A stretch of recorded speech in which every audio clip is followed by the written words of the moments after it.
నమస్తే, welcome to rapid fire. ఉభయ గోదావరి జిల్లాల్లో ఆంధ్రప్రదేశ్ రాజకీయాలు ఇక్కడే కేంద్రీకృతం అవుతాయి. చాలా కీలకమైన కీ పాయింట్ ఉన్న ప్రాంతాలు, ముఖ్యంగా కాకినాడ పరిసర ప్రాంతాల్లో జరుగుతున్న రాజకీయ పరిణామాలు. పవన్ కళ్యాణ్ పిఠాపురం నుంచి విజయాన్ని సాధించడమే కాకుండా డిప్యూటీ సీఎంగా ఆయన పదవి చేపట్టడం, జనసేన తనదైన స్టైల్లో ఊహించిన విధంగా దేశంలో ఎక్కడా లేనటువంటి విజయాన్ని సాధించిన నేపథ్యం. పిఠాపురం అడ్డాగా పవన్ కళ్యాణ్ గారు రాజకీయం సక్సెస్ఫుల్గా సాగుతుంది. ఈ నేపథ్యంలో పిఠాపురంలోనే జనసేన ఆవిర్భావ దినోత్సవం అంగరంగ వైభవంగా ఇక్కడే జనసేన ఆవిర్భావ దినోత్సవాన్ని ఏర్పాట్లు చేయడం జరిగింది. అయితే ఇక్కడ జరిగిన రాజకీయ పరిణామాలు కూడా చాలా కీలకంగా మారుతున్నాయి. పెండెం దొరబాబు గారు సీనియర్ రాజకీయ నాయకులు, వైఎస్ఆర్సీపీ ఎమ్మెల్యేగా గతంలో గెలిచి ఇప్పుడు జనసేన తీర్థం పుచ్చుకోవడం. అసలు దొరబాబు గారు ఎందుకు స్టెప్ వేశారు? తూర్పుగోదావరి జిల్లాలో రాజకీయాలు ఎటువైపు వెళ్తున్నాయి? ఎక్స్క్లూజివ్గా మనతో పాటుగా ఈనాటి ర్యాపిడ్ ఫైర్ అతిథి పెండెం దొరబాబు గారు ఉన్నారు. దొరబాబు గారు నమస్తే సార్. అసలు ఏం జరుగుతుంది పిఠాపురంలో? ఈరోజు ఈ పిఠాపురం నియోజకవర్గం జనసేన పార్టీ అధ్యక్షులు పవన్ కళ్యాణ్ గారు ఈ పిఠాపురం నుంచి పోటీ చేయడం, ఇక్కడ అష్టాదశ పీఠాల్లో ఒక పీఠం పురోహితిగా అమ్మవారు కావచ్చు, పాతగాయ క్షేత్రంగా పేరొందినటువంటి ఈ ప్రాంతం, అలాగే వివిధ దేవుళ్ళు అంటే దత్తక్షేత్రంగా పిలువబడే పిఠాపురం, పుణ్యక్షేత్రానికి నిలయంగా ఉన్న ఈ నియోజకవర్గంలో ఆయన ఈ నియోజకవర్గానికి శాసనసభ్యుడిగా రావడం అనేది ఆయన నమ్మకాన్ని వమ్ము చేయకుండా ఈ పిఠాపురం ప్రజలందరూ కూడా ఆయన ఎన్నంటూ ఉండి మొన్న ఓట్లేసి శాసనసభ్యుడిగా చేయడం జరిగింది. ఆయన శాసనసభ్యుడిగా అయిన నాటి నుంచి ఈనాటి వరకు కూడా గతంలో నేను ఈ నియోజకవర్గంలో 2 పర్యాయాలు శాసనసభ్యుడిగా చేశాను, 2 సార్లు ఓడిపోయాను. ఒక 25 సంవత్సరాలుగా ఈ నియోజకవర్గంలో నాకు అనుబంధం ఉంది. ప్రతి ఊరు, ప్రతి ఇల్లు, ప్రతి మనిషి నాకు పరిచయం ఉండి ప్రతి గుమ్మం ఎక్కి దిగినటువంటి వ్యక్తిగా, ఇక్కడ ప్రజల మనోభావాల్ని అర్థం చేసుకున్నటువంటి వ్యక్తిగా, ఇక్కడ నాకుండే బందుకోటి కావచ్చు, నాకుండే సర్కిల్ కావచ్చు, 2 పర్యాయాలు నన్ను శాసనసభ్యుడిగా చేయడం, ఈ పిఠాపురం నియోజకవర్గంలో అభివృద్ధిని కొంతవరకే చేయగలని తప్పించి పూర్తి స్థాయిలో మనం చేయలేనటువంటి పరిస్థితి ఆ రోజు. అంటే ఇక్కడ ఉప్పాడ తీర ప్రాంతం, సముద్రం ఒకప్పుడు 2 కిలోమీటర్ల లోపలకు ఉండేది. ఈ రోజున రోడ్డు ఎక్కి పరిస్థితి చూస్తూ ఉన్నాం. ప్రతి సంవత్సరం కూడా తుఫాను వచ్చినప్పుడల్లా రోడ్డును మళ్ళీ వేయించడం, మళ్ళా తుఫాను వస్తే పోవడం, అది వాటర్ సముద్రం అంతా కూడా ఊళ్ళోకి వచ్చే పరిస్థితిని మనం చూస్తూ ఉన్నాం. ఉప్పాడ తీర ప్రాంతంలో ఉన్న ఇల్లు ఎప్పుడు తుఫాను వచ్చినా వందలాది ఇల్లు సముద్రంలో కొట్టుకుపోతూ ఉన్నాయి. అదే మరి అలాంటప్పుడు మీ హయాంలో కూడా అక్కడ ఏం చేసిన కార్యక్రమాలు ఏం లేవు కదా?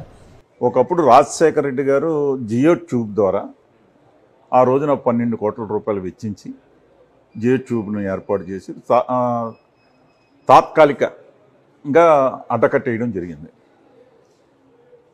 దానికి శాశ్వత పరిష్కారం అనేది ఇన్ని ప్రభుత్వాలు మారినా దాని మీద దృష్టి పెట్టినటువంటి పరిస్థితి. దాని మీద ఎప్పుడైనా జగన్మోహన్ రెడ్డి గారు మీరు అడగడం జరిగిందా? దాని మీద జగన్మోహన్ రెడ్డి గారి దగ్గరికి నేను ఆల్రెడీ దాని మీద అడగడం జరిగింది. అది ఎస్టిమేషన్లు వేయించడం జరిగింది. R&B వారి ద్వారా 201 కోటికి ఎస్టిమేషన్ వేయడం జరిగింది. అది ఎక్కువ అనడం, ఇది కేంద్ర ప్రభుత్వం డిజాస్టర్ మేనేజ్మెంట్ నుంచి కూడా దీనికి ప్రయత్నం చేయడం జరిగింది. కానీ కాగితాల వరకు, ఎస్టిమేషన్ల వరకే పరిమితం అయింది. కానీ ఈ రోజుకి కూడా దాని మీద నిర్ణయం తీసుకోవడం జరగలేదు. మనం చేయలేకపోయాం. ఆ రోజు చాలా వరకు పనులు చేసినా కూడా ఇక్కడ ఏలేరు ఆధునీకరణ 2004లో నేను శాసనసభ్యుడిగా ఉన్నప్పుడు రాజశేఖర రెడ్డి గారి ద్వారా మేము తేవడం జరిగింది. ఆ రోజు 140 కోట్లతోటి తెచ్చిన ఫేజ్ 1 ఒకటే 55% అయ్యింది. మిగతాదంతా అలా ఉండిపోయింది. మళ్ళా దాన్ని రీకాల్ చేస్తామని చెప్పేసి జగన్మోహన్ రెడ్డి గారి దగ్గరికి ఎప్పుడు వెళ్ళినా కూడా నేను ఈ పిఠాపురం యొక్క రైతుల పరిస్థితి ఏంటంటే ఎక్సెస్ వాటర్ వచ్చినా కూడా నీరు వదిలేస్తే శివారు నియోజకవర్గం పిఠాపురం కాబట్టి పిఠాపురం మునిగిపోయే పరిస్థితి. ఇక్కడ రైతులు అదే జరిగినట్టున్నారు కదా పవన్ కళ్యాణ్ గారు వచ్చినప్పుడు. పవన్ కళ్యాణ్ అదే పరిస్థితి ఇక్కడ మీకు తక్కువ వాటర్ వచ్చినా కూడా ఈ పిఠాపురం రైతులు ఇబ్బంది పడే పరిస్థితి. వాటర్ శివారుకు వచ్చేటప్పటికి 4 నియోజకవర్గాలు దాటి 4వ నియోజకవర్గంలో వచ్చి పడేటప్పటికి నీరు తక్కువ ఉన్నప్పుడు ఇబ్బంది పడే పరిస్థితి. కాబట్టి ఆ రోజున ఏలే రాజనీకరణ తెచ్చినా ఈ రోజుకి కూడా చేయలేకపోవడం అది నా కళ. ఇవన్నీ కూడా పవన్ కళ్యాణ్ గారు కాదు, మీకు అందులో అసంతృప్తి ఉందా? మీరు ఎమ్మెల్యేగా నేను చేయలేకపోయిననే అసంతృప్తి వేళకి ఉంది. నా కళ అది పవన్ కళ్యాణ్ గారి ద్వారా వాటిని చెయ్యాలనే సంకల్పంతో ఆల్రెడీ నేను కలెక్టర్ గారిని. ఇంకొక అంశం దొరబాబు గారు, మీరు సిట్టింగ్ ఎమ్మెల్యే అయి ఉన్నారు, సుమారు 20 సంవత్సరాల పైబడి మీరు రాజకీయాలు చేస్తున్నారు, ఇక్కడ వారితో మీకు మంచి సంబంధాలు ఉన్నాయని చెప్తున్నారు, మీకు ఎందుకు సీట్ ఇవ్వలేదు? జగన్మోహన్ రెడ్డి గారికి వారు ఉండే రిపోర్ట్స్ ఆధారంగానో వారికి ఉండే లేదంటే నా మీద ఉండే ఒత్తుళ్ళు అవన్నీ రాజకీయంగా ఆ విషయాలు బయటకు పెట్టలేను నేను. కానీ గడప గడపకి ఈ రాష్ట్రంలో ఎవరో తిరగనటువంటి విధంగా తిరగడం జరిగింది. అన్ని రకాలుగా కూడా చేసిన ఆ రోజునైతే టికెట్ అప్పుడే నేను కాళ్ళకు ఆపరేషన్ చేయించుకుంటానంటే కూడా లేదు, ఎలక్షన్ దగ్గరికి వచ్చేసిన కుదరదని పరిస్థితి చెప్పడం జరిగింది. మనస్ఫూర్తిగా చేశారా దొరబాబు గారు మొన్న ఎలక్షన్? అది నేను ఎవరికి కూడా ఇలా చెయ్యండి అని చెప్పలేదు. కానీ నాకుండే జనం వాళ్ళ నిర్ణయం. నాకు కాకినాడ నా సొంత నియోజకవర్గం, కాకినాడ 2, కాకినాడ చిన్నప్పటి నుంచి నేను పెరిగిన ఏరియా. ఈ అందరూ కూడా నాకుండే బందుకోటి కావచ్చు, సర్కిల్ కావచ్చు, అందరూ కూడా. ఇంత దారుణమైన వ్యతిరేకతకి కారణం ఏంటండి మీకున్న ఎక్స్పీరియన్స్లో? Land titling act. ఏదైనా సరే రాజకీయాల్లో కొంతమంది ఇన్ఛార్జీలుగా వేయడం, ఎక్కడ ఉన్న తీసుకొచ్చి ఇక్కడ పెట్టడం, ఈ ప్రాంత రాజకీయాల మీద అవగాహన లేకపోవడం, ఈ ఇక్కడ ఉండే నాయకత్వం మీద సరైన అవగాహన లేకపోవడం, ఎవరు దేనికి పనిచేస్తారు, కొంతమంది పోటీకి పనిచేస్తారు, కొంతమంది నామినేటెడ్ పదవుల్లో పనిచేస్తారు. ఇవన్నీ కూడా పార్టీ ఆలోచించుకోవాల్సిన అవసరం. మీరు అడిగారా ఈసారి నేనే చేస్తాను అని, పట్టుపట్టారా? చేస్తాను కామన్గా లేదు, అయిపోయింది కదా, ఇంకా శకం అయిపోయింది, మీరు ఓపెన్ అవ్వచ్చు. నేను చేస్తానని అడగడం జరిగింది. ఎంపీ చేయమన్నారు, నేను చేయనన్నాను. అంతవరకు. మీ మీద కూడా విపరీతమైన ఆరోపణలు ఎందుకు? అవినీతి ఆరోపణలు, ఎకరాల భూములు, 1000 కోట్లు పెండం దొరబాబు గారు దోచేశారు, వాళ్ళ అన్యాక్రాంతులకు అందరికీ పంచిపెట్టేశారని, అది ప్రచారమా నిజమా? సార్, నేను రాజకీయాల్లోకి వచ్చి నేను అమ్మిన ఆస్తులే ఉంటాయి తప్పించి కొనుక్కున్న ఎక్కడ కూడా ఒక సెంటు భూమి కొన్నట్టుగా కూడా నాకు లేదు. నేను అమ్మిన ఆస్తులు నేను రాజకీయాలలోకి వచ్చిన నాటి నుంచి ఈనాటి వరకు కూడా, ముందు ఎలక్షన్కి కూడా ఎకరం 3 కోట్ల రూపాయలది 2,50,00,000కి ఇచ్చేసి ఎలక్షన్కి వెళ్ళినటువంటి పరిస్థితి. ఏది వచ్చినా సరే ముందుసారి 2004 to 9లో ఎలక్షన్ చేసినప్పుడు కూడా 32 ఎకరాల భూమి అమ్మడం జరిగింది. మరి ఎందుకు మీ మీద ఈ చెరువుల ఆరోపణలు, పేదల భూముల ఆరోపణలు? ప్రభుత్వంలో ఉన్నమాట వాస్తవం, కానీ ఇవన్నీ కూడా వేరే లైన్లో వారు చేసుకున్నారు. నేను దేంట్లోని లేను. నేను ఏది ఇంకా ఇళ్ల స్థలాలకు సంబంధించి పేరు వస్తుంది, సామాన్యుడికి చెయ్యాలి అనే సంకల్పంతో ఎవరికో టెండర్ వచ్చినా కూడా వర్క్ చేసినా కూడా ఈ రోజుకి కూడా బిల్స్ రానటువంటి పరిస్థితి. దాంట్లో కూడా 5 కిలోమీటర్ల లీడు ఇస్తే దాని మీద 4.5 కోట్లు పెట్టుబడి పెడితే 2 కోట్ల బిల్లు వచ్చిన సందర్భం. ఆ 2 కోట్లు కూడా ఇవ్వని పరిస్థితి. మొత్తం మునిగిపోయారు కాంట్రాక్టులు అందరూ. ఇంకా ఇవన్నీ నేను అంటే జనరల్గా మీకు సీట్ ఇవ్వకుండా జగన్మోహన్ రెడ్డి గారు తప్పు చేశారా? పిఠాపురాన్ని వదులుకున్నారా? 100కు 100 రూపాయలు టికెట్ ఇవ్వకపోవడం అనేది తప్పిదమే.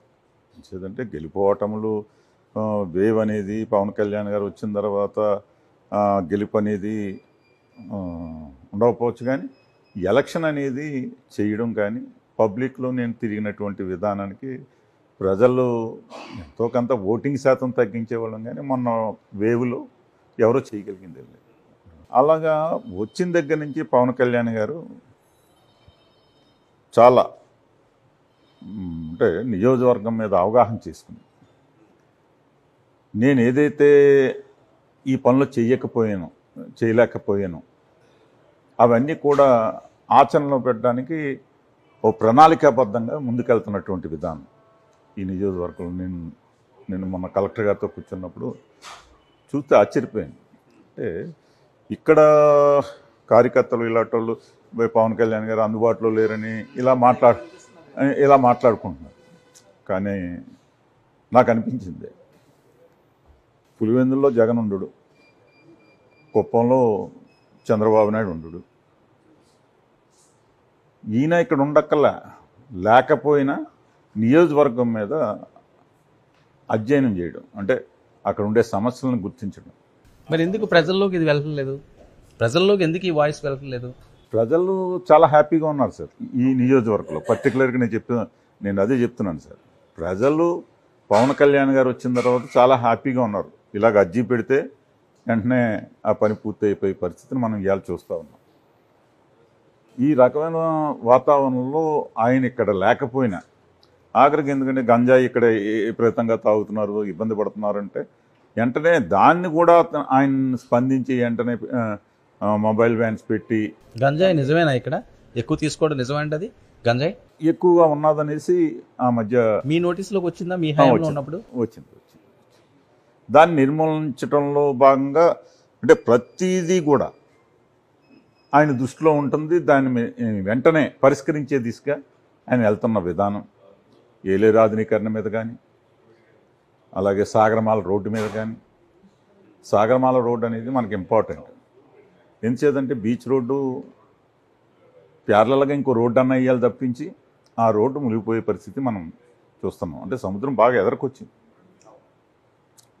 దానికి శాశ్వత పరిష్కారం అనేది ఏ ప్రభుత్వం నుంచో వచ్చింది కదా. సాగరమాల ఈ రోజు ప్రెసిడెంట్ ఎన్నో ఏళ్ల పెట్టి సాగరమాల అంటున్నారు.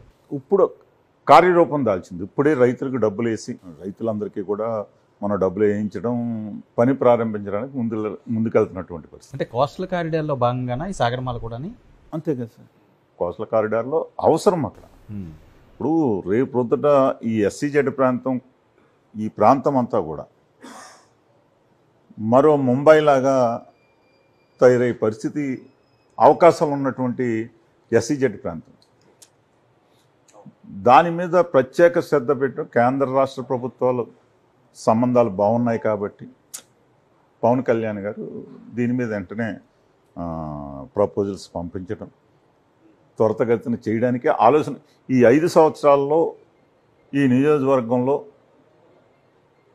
అత్యధికంగా, అంటే ఈ రాష్ట్రంలోనే నెంబర్ 1 నియోజకవర్గంగా చేయడానికి ఆయన రూపకల్పన చేసుకుని వెళ్తున్నటువంటి విధానం.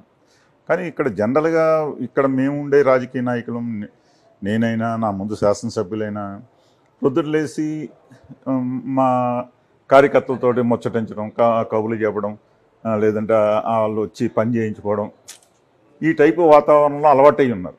అవును, వారందరూ కూడా ఇదేంటి మాకు నాయకుడు ఎక్కడ ఉన్నా నా ఆలోచన ఏంటంటే నాయకుడు ఎక్కడంటే ఉన్నాయి, ఇక్కడ పని అవ్వాలి ప్రజలకి.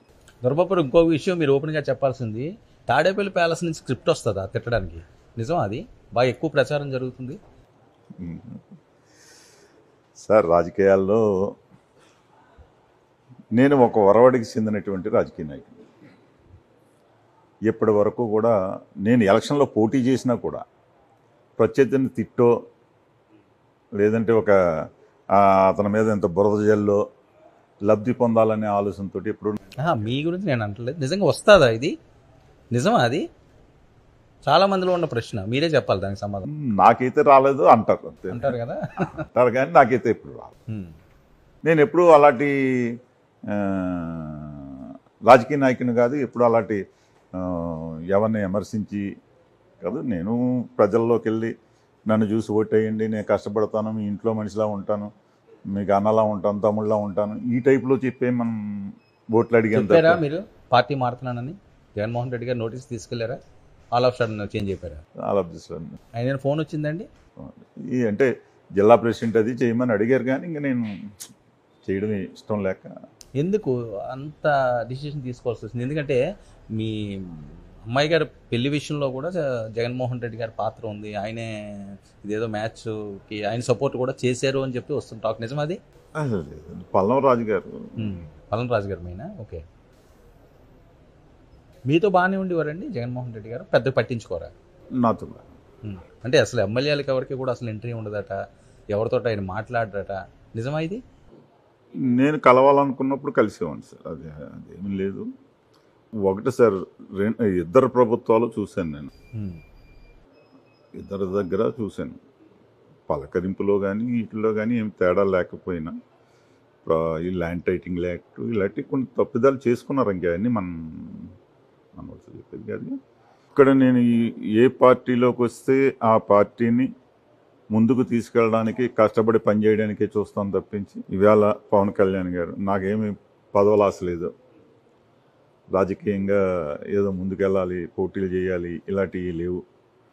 ఓన్లీ పవన్ కళ్యాణ్ గారికి అండగా ఉండాలి, జనసేన పార్టీని మరింత బలోపేతం చేయడానికి. ఎందుకు జనసేన మీద ఫోకస్ వెళ్ళింది? ఇంత సుదీర్ఘమైన రాజకీయ అనుభవం ఉండి బీజేపీలో ఉన్నారు మీరు, వైఎస్ఆర్సీపీలో ఉన్నారు, సరే వద్దనుకున్నారు ప్రాంతీయ పార్టీ, జాతీయ పార్టీ ఉంది, మీరు అందులో చేసి వచ్చినాయని కదా, జనసేన ఎందుకు కోరుకున్నారు? అంటే ఇక్కడుండే నా కార్యకర్తలు అందరూ కూడా జనసేనకే ప్రపోజ్ చేస్తున్నారు సార్.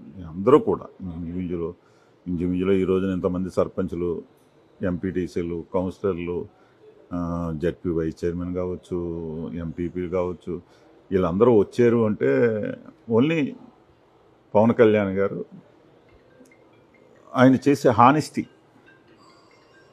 రాజకీయాల్లో ఈవేళ ఎక్కడ మచ్చలేని నాయకుడి కిందే పవన్ కళ్యాణ్ గారు ఉన్నారు.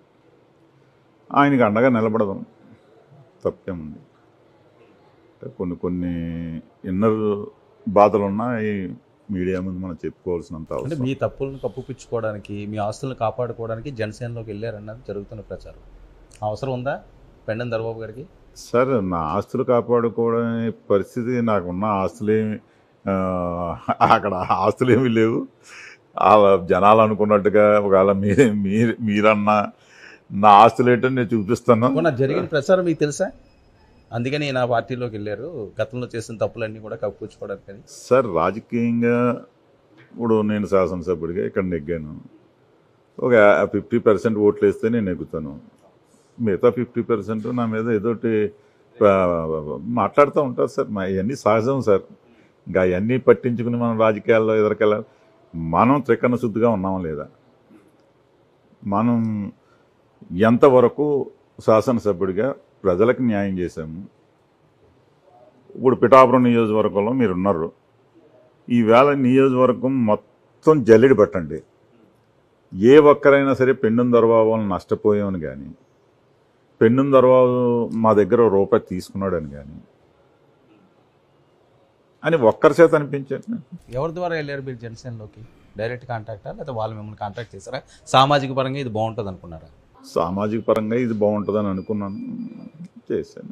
ఏంటి రూరల్ మీద ఫోకస్ పెట్టారట దొరబాబు గారు అక్కడ సీట్ కోసం? నిజమా? మొన్న ఏదో ఇల్లు అది కట్టారట కోట్ల రూపాయలు పెట్టి. సార్, ఇప్పుడు నాది రూరల్ కాన్స్టిట్యున్సీ సార్, పుట్టు పెరిగింది. నేను ఇవాళ ఇల్లు కాదు కదా సార్, ఇల్లు కట్టలేదు సార్, అది రెనోవేషన్ చేసుకున్నాను. 9 కోట్లు 10 కోట్లు అని ప్రచారం జరుగుతుంది. రెనోవేషన్ చేసుకున్నాను సార్, అంతేగాని అది ఇప్పుడుదే కాదు సార్. అది నాది అయినా కాకినాడ 2లో నా పుట్టునూరు కొవ్వూరు అండి, నా సొంత విలేజ్. నా ఆస్తులన్నీ అక్కడే ఉన్నాయి. అక్కడ అమ్మిన ఆస్తులు ఎన్నో చూస్తే తెలిసిపోతుంది. బయట ఎన్నో రకాలుగా మాట్లాడుకుంటున్నారు, రాజకీయంగా ఏదో బురద వేస్తూనే ఉంటారు, ఆ బురదను మనం తుడుచుకోమంటారు. ఇక్కడ ఎంతోమంది ప్రెస్ మీట్లు పెట్టి ఎంత బురద వేయడానికి చూసేవారు. ఇవన్నీ కామన్ సార్ రాజకీయాల్లో ఆ బురద సార్ పవన్ కళ్యాణ్ గారిని అతి దారుణంగా అతి నీచంగా తిడుతున్నప్పుడు మీకేమనిపించింది మీరు వైఎస్ఆర్సీపీలో ఉన్నప్పటికి కూడా? నేను వీటికి ఎప్పుడు ఫస్ట్ నుంచి వ్యతిరేకం. అంటే రాజకీయం ఆ కోణంలో ఉండకూడదనేది నా ఆలోచన.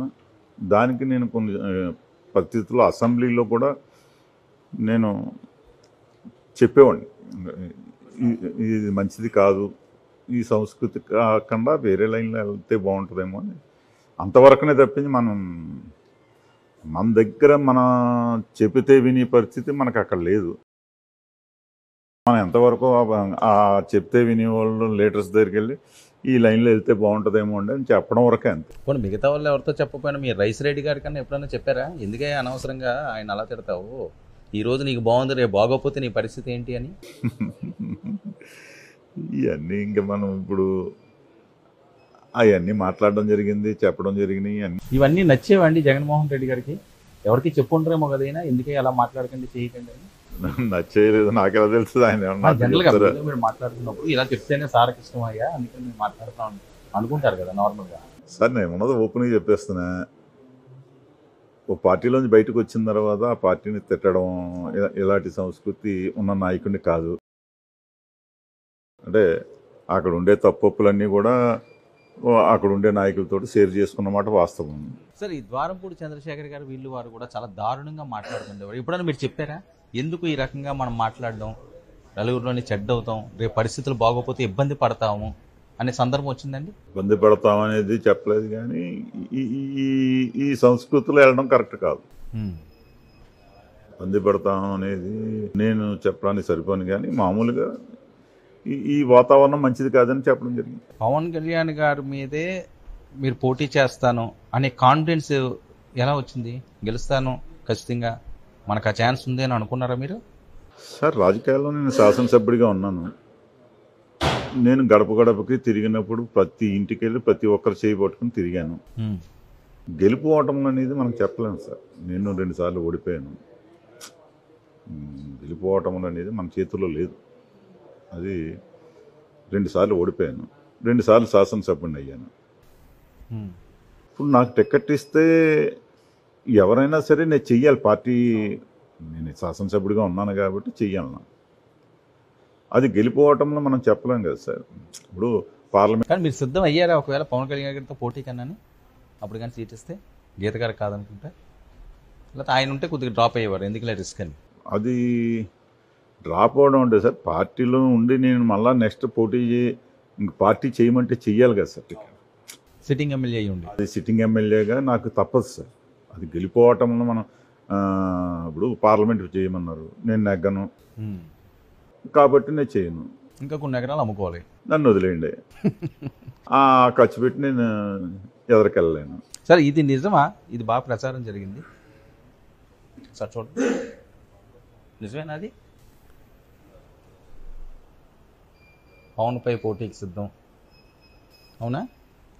మామూలుగా సార్ కామన్గా రాజకీయాల్లో ఉన్నప్పుడు దేని మీదైనా సరే మనం ఒక పార్టీలో ఉండి పోటీ టికెట్ పార్టీ ఆదేశాల మేరకే మనం పోటీ చేయాలి సార్. గెలిపోవటంలో అనేది అది మన మనసుకు తెలుస్తుంది. కానీ అది మనం సిట్టింగ్ ఎమ్మెల్యేగా పార్టీ ఆదేశాల మేరకు మనం చెయ్యాలి సార్. మనం నెగ్గుతాం అనుకున్నప్పుడు చేసి నెగ్గమనుకున్నప్పుడు పోటీ మానేస్తే ఎలా కుదురుతుంది? ఇప్పుడు తెలిసింది ఇది ఓడిపోతుంది పిఠాపురం అని ముందే మీకు వచ్చిందా? ఆ సిమ్టమ్స్ కనిపించినాయి ముందు నుంచి. ఇంకా పవన్ కళ్యాణ్ గారు ఇక్కడ క్యాండిడేట్ అనగానే ఓపెన్ సీక్రెట్ ఈ జిల్లా మీద పడుతుందని. అవును, ఇంకా అందులో డౌట్ ఏముంది? ఏం ఆశించి జనసేనలోకి వెళ్ళారు? ఏ రకంగా ఎవరి ద్వారా వెళ్ళారు? పవన్ కళ్యాణ్ గారు ఏం మాట్లాడారు మీతో?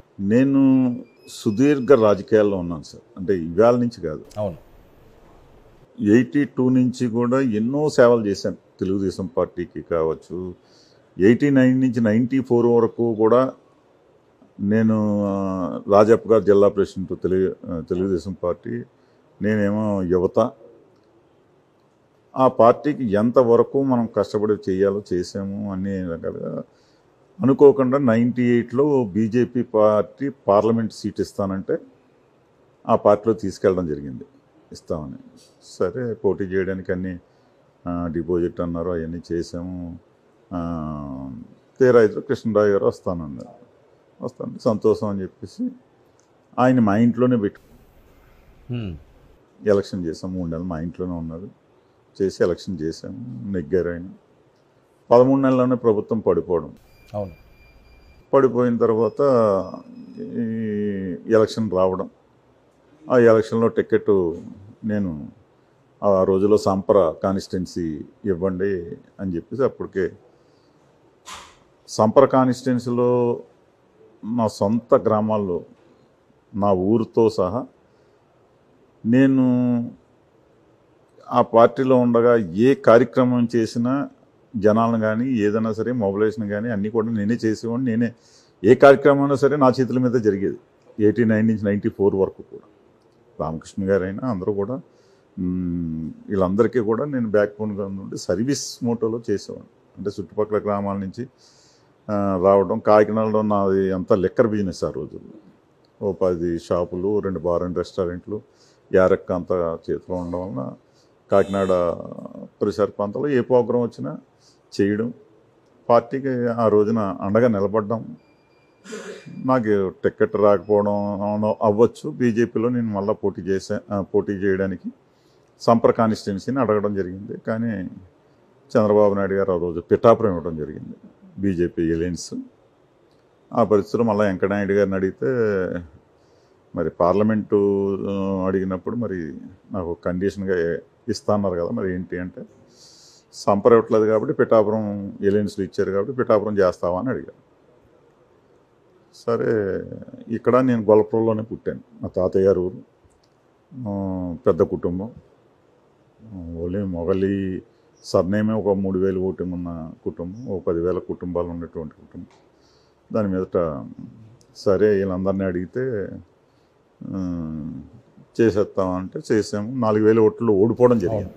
ఓడిపోయినా సరే మళ్ళీ వెంకయ్యనాయుడు గారు నెక్స్ట్ మళ్ళీ నువ్వే పోటీ చేద్దు గాను అక్కడ నుండి వర్కౌట్ చేసుకున్నారు. అలాగే ఇక్కడికి వచ్చి కంప్లీట్ ప్రతి ఇంటికి ప్రతి గడప ఎక్కి తిరిగి ఎలాగైతే 2004లో కొత్తపల్లి మండలం అప్పుడు లేదు, 130,000 ఓట్లలోనే 18,000 మెజార్టీతోటి నెగ్గడం జరిగింది.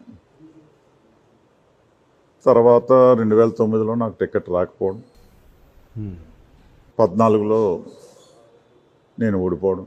ఇప్పుడు జనసేన ప్రధాన కారణం ఏంటి? ఏం చేద్దాం అనుకుంటున్నాం? మీ రాజకీయ భవిష్యత్తు ఏంటి ముఖ్యంగా? అది కూడా ఇంపార్టెంట్ కదా.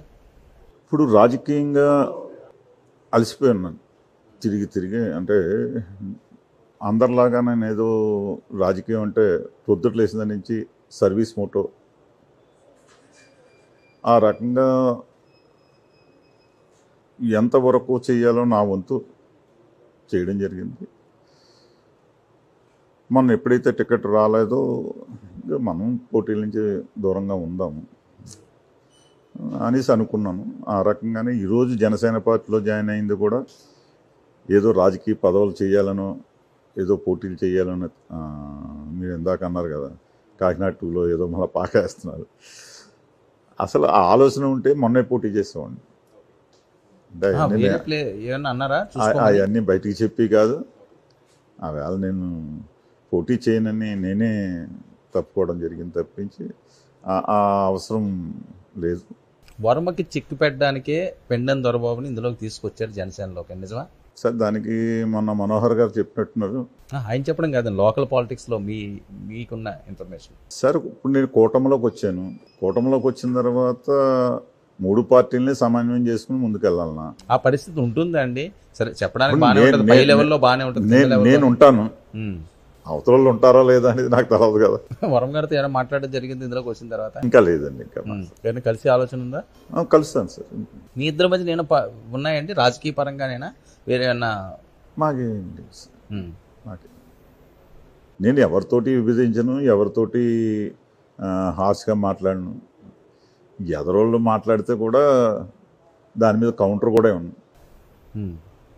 నా పని ఏదో నేను చేసిపోతాను. నేను త్రికరణ శుద్ధిగా ఉన్నానా లేదా, మనస్ఫూర్తిగా ఉన్నానా లేదా, నేను త్రికరణ శుద్ధిగా చేస్తున్నానా లేదా, నేను పార్టీ ఇచ్చింది ప్రజలు ఇచ్చిన తీర్పుకి కట్టుబడి ఉండాలని ఉద్దేశంతో చేశాను తప్పించి ఎప్పుడు శాసనసభ్యుడిగా చాలా మాట్లాడేసుకున్నారు, చాలా రకాలుగా మాట్లాడుకుంటారు. ఇంకా అది మనం ఏం చేయలేము సార్. కళ్యాణ్ గారు ఏం చెప్పారండి దొరబాబు గారికి? కళ్యాణ్ గారు అయితే ఆయన ఎక్కువగా ఏమీ మాట్లాడి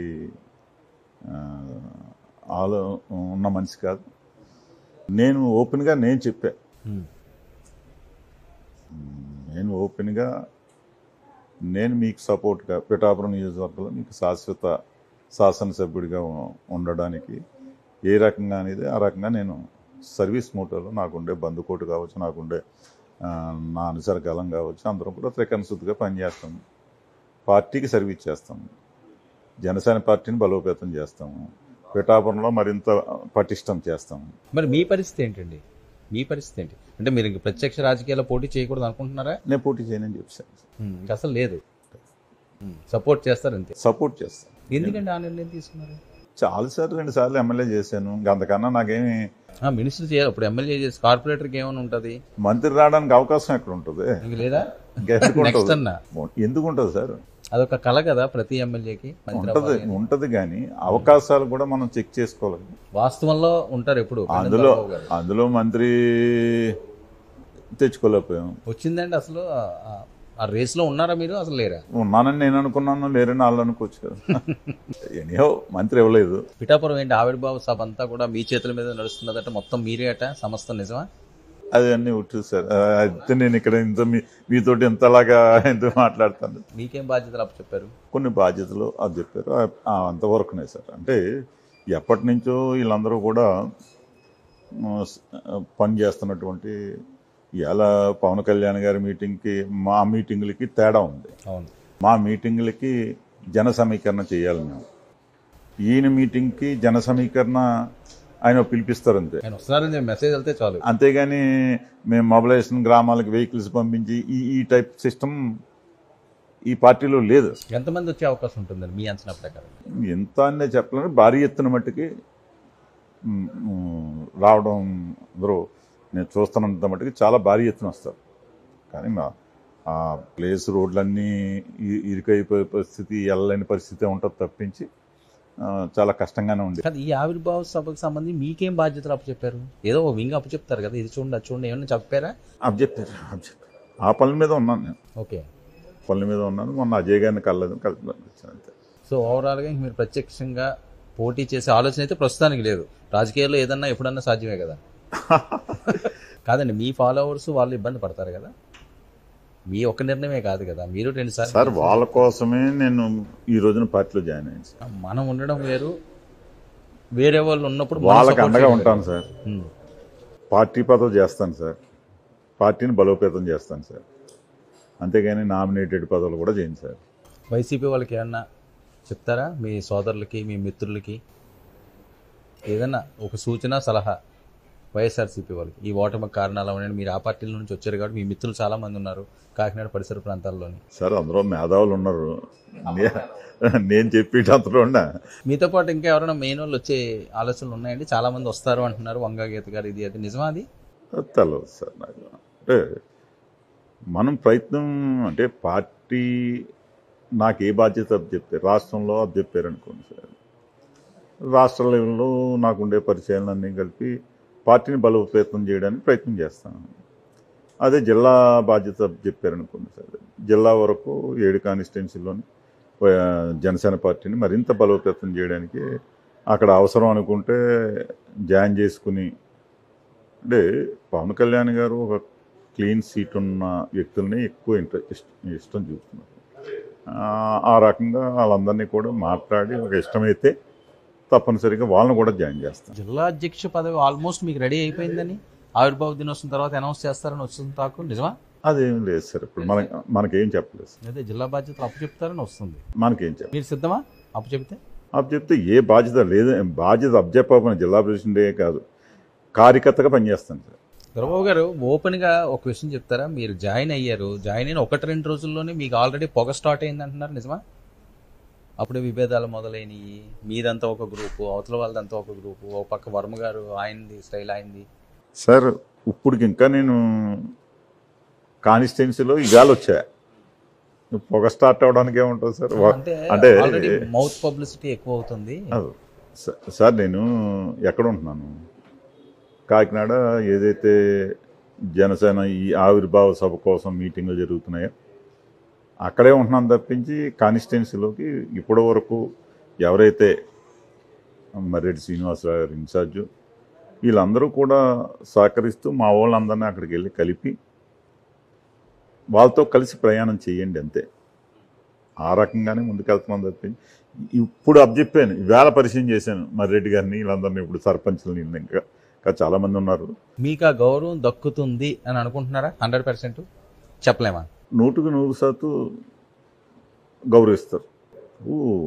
నేను కష్టపడి పనిచేస్తానన్నప్పుడు ఏ పార్టీ వద్దనుకోదు కదా. సర్వీస్ చేయడానికి